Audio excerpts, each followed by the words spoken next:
আসিফ মাহমুদ সজীব ভুঁইয়া তিনি তার এলাকায় মসজিদগুলোতে টাকা দিয়েছেন এবং সেই প্রশ্ন উঠেছে তিনি কার টাকা দিয়েছেন, হেলিকপ্টার নিলে কার টাকা নিচ্ছেন বা কার হেলিকপ্টার নিচ্ছেন, কে দিচ্ছে, বা যদি সেটা ভাড়াও করে থাকেন কোত্থেকে সেই ভাড়া মিটাচ্ছেন তারা, আর যদি এলাকায় টাকা দিয়ে থাকেন সেই টাকাও তিনি কোত্থেকে দিচ্ছেন।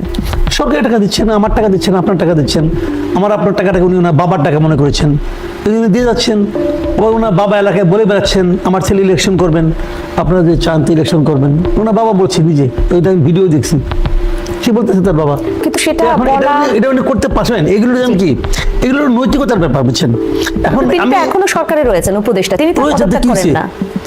কি হয়েছেটা কি এই সরকারের উপর কতটুকু আজকে দেখেন কি হলো, নাহিদ ইসলাম পদত্যাগ করলো, রেজিগনেশনটা কার কাছে দিল, ইউনূস সাহেবের কাছে দিল, দিয়ে এসে উনি একটা প্রেস কনফারেন্স সাংবাদিকদের মুখোমুখি হলেন, টেবিলে বসছেন, ওনার দুই পাশে, এক পাশে প্রধান উপদেষ্টার প্রেস সেক্রেটারি, আরেক পাশে ডেপুটি প্রেস সেক্রেটারি, দুইজন সরকারি চাকরিজীবী। সরকারের কাছ থেকে বেতন নেয় তো ভাই, আমার আপনার টাকা নেয়, সে ওর বেতনটা আমি দেই। ও জায়গায় একজন লোক যে মুহূর্তে সে পদত্যাগ করছে সেই মুহূর্তে আসে সরকারের কেউ, সে একটা পাবলিক। তো পাবলিকের প্রেস কনফারেন্সে দুই পাশে দুজন সরকারি কর্মকর্তা কোন হিসাবে বসে? তাহলে তারা জিনিস বুঝে না। যে লোকটা বোঝে না যে সরকারি কর্মকর্তার কি দায়িত্ব, তার তো এর থাকারই কোনো যোগ্যতা নাই।